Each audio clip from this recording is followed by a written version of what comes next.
आप सुन रहे हैं रेडियो वर्षा। वर्षा टाइम्स में आपका स्वागत है। अंतर्राष्ट्रीय योग दिवस पर रोग से बचाव का बताया गया मूल मंत्र। सामाजिक सौहार्द बिगाड़ने का आरोपी युवक किया गया गिरफ्तार। कोसी नदी का जलस्तर बढ़ा, 19 पंचायतों में घुसा पानी। और शराब नीति केस में केजरीवाल की जमानत पर दिल्ली हाई कोर्ट ने लगाई अंतरिम रोक।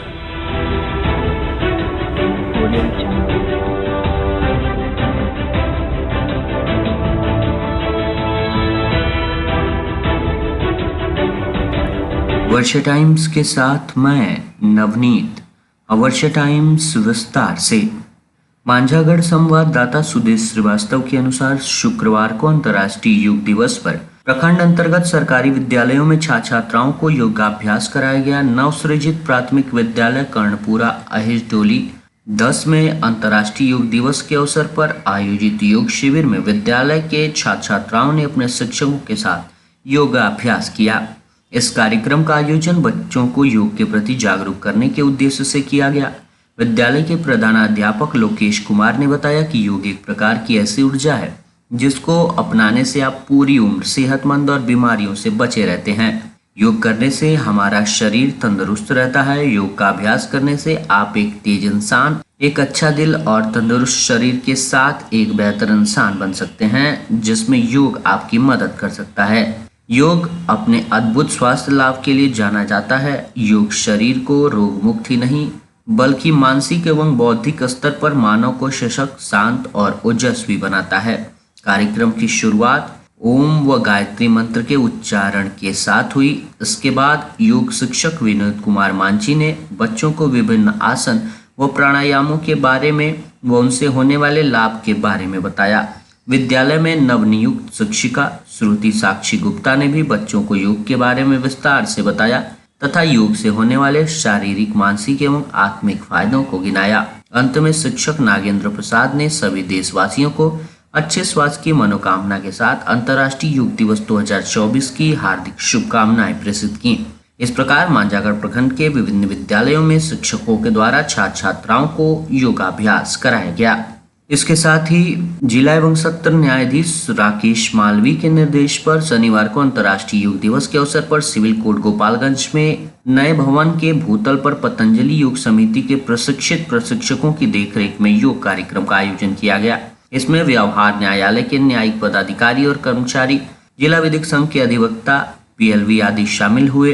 कार्यक्रम में प्रतिभागियों को योग प्रशिक्षक द्वारा विभिन्न प्रकार के योगासन, प्राणायाम आदि करने के तरीके बताते हुए इनका अभ्यास भी कराया गया।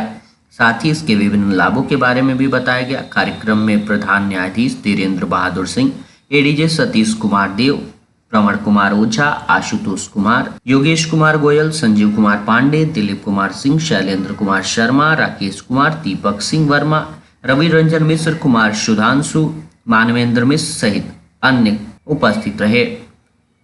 थाने के हुस्सेपुर में एक 32 वर्षीय युवक मायके में रह रही पत्नी से वीडियो कॉल करते हुए फांसी के फंदे से लटक गया। पत्नी द्वारा कॉल कर सूचना दिए जाने पर परिजनों ने दरवाजा तोड़कर उसे बाहर निकाला। सूचना पर पहुंची पुलिस ने शव को जब्त कर पोस्टमार्टम के लिए गोपालगंज भेज दिया है। बताया जाता है कि हुस्सेपुर के शिवजी शाह के पुत्र पंकज कुमार गुप्ता की शादी कुछ वर्ष पूर्व यूपी के सलेमपुर में हुई थी। शादी के कुछ दिन बाद उसे एक पुत्री हुई जो अभी 1.5 वर्ष की हो चुकी थी। उधर पंकज की पत्नी BAMS करने के बाद अभी मायके में रहकर इंटर्नशिप कर रही है। पिछले कुछ दिनों से उसका पति से संबंध ठीक नहीं चल रहा था। बताया जाता है कि 4-5 दिन पूर्व पंकज पत्नी को बुलाने ससुराल गया था। वहीं पर किसी बात को लेकर वो नाराज होकर बनियान और अंडरवियर पहने ही अपने घर आने लगा। इसी बीच यूपी पुलिस ने उसे संदिग्ध मानते हुए हिरासत में ले लिया। जानकारी होने पर ससुराल वालों ने उसको मुक्त कराया। इसके बाद बुधवार को वो अपने गांव हुस्सेपुर चला आया। इसी बीच शुक्रवार की सुबह उसका शव उसके घर से बरामद हुआ। शुक्रवार की सुबह मृतक की पत्नी भी ससुराल पहुंच गई। उधर पंकज की मौत की खबर मिलते ही परिजनों में कोहराम मच गया है। इस मामले में भोरे थाना अध्यक्ष अनिल कुमार ने बताया कि मृतक के पोस्टमार्टम रिपोर्ट और परिजनों के आवेदन के आधार पर आगे की कार्यवाही की जाएगी। फिलहाल जानकारी मिलने के बाद शव को कब्जे में लेकर पोस्टमार्टम के लिए सदर अस्पताल गोपालगंज भेज दिया गया है। पोस्टमार्टम कराने के बाद शव परिजनों को सौंप दिया जाएगा। फुलवरिया संवाददाता के अनुसार सोशल मीडिया के माध्यम से आपत्तिजनक वीडियो वायरल को सामाजिक सौहार्द बिगाड़ने के आरोप में पुलिस ने एक युवक को गिरफ्तार कर लिया है, जिसे शुक्रवार को न्यायिक हिरासत में गोपालगंज जेल भेज दिया गया है। गिरफ्तार आरोपी युवक मीरगंज थाने क्षेत्र के लाइन बाजार के निवासी गुलाम सरवर का पुत्र मेराज मल्लिक उर्फ मेराज अली बताया जा रहा है, जो धार्मिक भावनाओं को भड़काने जैसे वीडियो वायरल किया करता था। इसकी जानकारी देते हुए एसडीपीओ आनंद मोहन गुप्ता ने बताया कि युवक के अकाउंट पर पुलिस पूर्व से ही नजर रख रही थी। उसी क्रम में उसके द्वारा सोशल मीडिया पर जारी किए गए आपत्तिजनक वीडियो नजर आया, जिस पर युवक के विरुद्ध मीरगंज थाने में प्राथमिकी दर्ज करते हुए गिरफ्तार कर लिया गया है। छापेमारी दल में थानाध्यक्ष किशोर चौधरी पुलिस बल मौजूद रही। साथ ही बताया जा रहा है कि जिले की पुलिस सोशल मीडिया पर नजर रखे हुए है। ऐसे आपत्तिजनक वीडियो पोस्ट करने पर कभी भी किसी भी व्यक्ति के विरुद्ध कार्रवाई की जा सकती है, इसलिए आप सब सजग रहें और आपसी समन्वय और सौहार्द को बनाए रखें। जिला विधिक संघ भवन वकालत खाने में शुक्रवार को समारोह आयोजित कर संघ के नवनिर्वाचित पदाधिकारियों और सदस्यों को पद और गोपनीयता की शपथ दिलाई गई। सबसे पहले अध्यक्ष, महासचिव, कोषाध्यक्ष व अंकेक्षक के एकल पदों पर निर्वाचित वकीलों को शपथ दिलाई गई। उसके बाद उपाध्यक्ष, संयुक्त सचिव, सहायक सचिव, पुस्तकालय समिति के सदस्यों, वरिष्ठ कार्यकारिणी सदस्यों तथा कार्यकारिणी सदस्यों को शपथ दिलाई गई। संघ के सबसे वृद्ध सदस्य अधिवक्ता वीरेंद्र कुमार सिंह ने सभी को शपथ दिलाई। शपथ ग्रहण करने के बाद अध्यक्ष धीरेन्द्र कुमार मिश्र ने कहा कि वकीलों की विभिन्न समस्याओं के समाधान की दिशा में कार्यवाही शीघ्र शुरू की जाएगी। वहीं महासचिव मनोज कुमार मिश्र ने कहा, विभिन्न समस्याओं के समाधान के लिए वकीलों से सहयोग की अपील की जा रही है।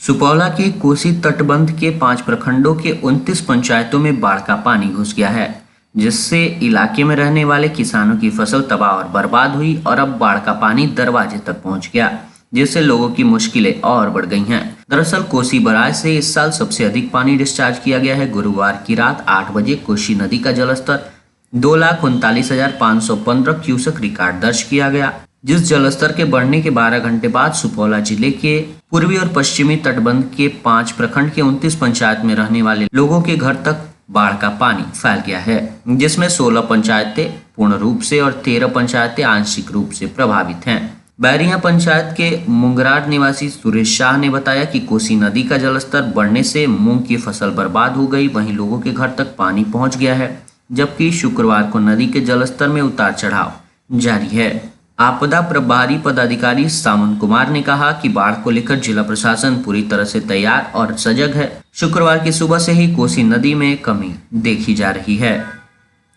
दिल्ली शराब नीति केस में अरविंद केजरीवाल की जमानत पर 24 घंटे के अंदर ही रोक लग गई। दिल्ली हाई कोर्ट की वेकेशनल बेंच ने शुक्रवार को ईडी की याचिका पर सुनवाई करते हुए कहा, हम दलीलों पर विचार कर रहे हैं। सोमवार, मंगलवार यानी 24 और 25 जून को हम फैसला सुनाएंगे। तब तक राउज रेवेन्यू कोर्ट के फैसले पर रोक रहेगी। दरअसल 20 जून को शाम 8 बजे राउज रेवेन्यू कोर्ट ने अरविंद केजरीवाल को जमानत दे दी थी। जस्टिस न्यायबिंदु की बेंच ने कहा था कि ईडी के पास अरविंद केजरीवाल के खिलाफ कोई सीधे सबूत नहीं है। कोर्ट ने केजरीवाल को 1 लाख के बेल बॉन्ड पर जमानत दे दी थी। लोअर कोर्ट के फैसले के विरोध में ईडी ने 21 जून को दिल्ली हाई कोर्ट में याचिका लगाई।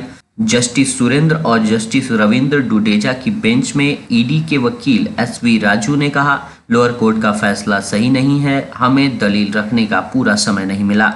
ईडी की ओर से additional solicitor general SV Raju, Kejriwal की तरफ से अभिषेक मनु सिंघवी और विक्रम चौधरी ने करीब 5 घंटे दलीलें रखीं। बेंच ने 5 घंटे की सुनवाई के बाद फैसला सुरक्षित रख लिया और सभी वकीलों से सोमवार 24 जून तक लिखित दलीलें दाखिल करने को कहा। सॉलिसिटर जनरल SV राजू ने ईडी के तरफ से पक्ष रखते हुए 3 दलीलें रखी। उन्होंने कहा, ट्रायल कोर्ट का आदेश पूरी तरह से विकृत है क्योंकि यह MP MLA की धारा 45 के प्रावधानों के विपरीत है। ईडी ने गोवा विधानसभा चुनाव में आम आदमी पार्टी द्वारा अपराध की आय का इस्तेमाल करने के सबूत पेश किए हैं और 45 करोड़ रुपए का पता लगाया है। साथ ही उन्होंने कहा कि क्या संवैधानिक कुर्सी पर बैठे रहना जमानत का आधार हो सकता है। इसका मतलब है कि हर मंत्री को जमानत मिलेगी। इससे ज्यादा विकृत बात कुछ नहीं हो सकती। इस पर अरविंद केजरीवाल की तरफ से पेश हुए वकीलों ने कहा कि अरविंद केजरीवाल के पास एक भी पैसा नहीं मिला। जांच एजेंसियों को सबूत खोजने के लिए किसी आरोपी को अनिश्चितकाल तक जेल में नहीं रखा जा सकता। एलिसन इन वंडरलैंड की तरह ईडी का भी विकृत का अपना अर्थ है। इनके लिए इसका मतलब है कि त्रुटि विकृत, और जब तक ईडी के हर तर्क को शब्दशः दोहराया नहीं जाता तब तक यह विकृत है। ईडी का रुख है कि या तो मैं रास्ता दिखाऊंगा या फिर हाईवे। उन्होंने कहा कि ट्रायल कोर्ट के आदेश में ईडी द्वारा उठाए गए सभी पहलुओं पर विचार किया गया है। राउज रेवेन्यू कोर्ट ने कल अरविंद केजरीवाल को जमानत देते हुए कहा था कि ईडी के पास केजरीवाल के खिलाफ आगे बढ़ने के लिए पर्याप्त सबूत नहीं है। जस्टिस न्यायबिंदु ने कहा कि ईडी केजरीवाल के उठाए कुछ मुद्दों पर चुप है, जैसे कि उनका नाम सीबीआई केस या ईसीआईआर के एफआईआर में नहीं है। केजरीवाल के खिलाफ आरोप कुछ आरोपियों के बयानों के बाद सामने आए हैं। ये भी एक बड़ा फैक्ट है कि केजरीवाल को आज तक अदालत ने तलब नहीं किया है, फिर भी वे अभी भी चल रही जांच के बहाने ईडी के कहने पर न्यायिक हिरासत में हैं। ये भी ध्यान देने वाली बात है कि ईडी इस बारे में चुप है कि अपराध की आय का इस्तेमाल गोवा में आम आदमी पार्टी ने विधानसभा चुनाव में कैसे किया, जबकि लगभग 2 साल बाद भी इस पूरे अमाउंट का बड़ा हिस्सा पता लगाना बाकी है।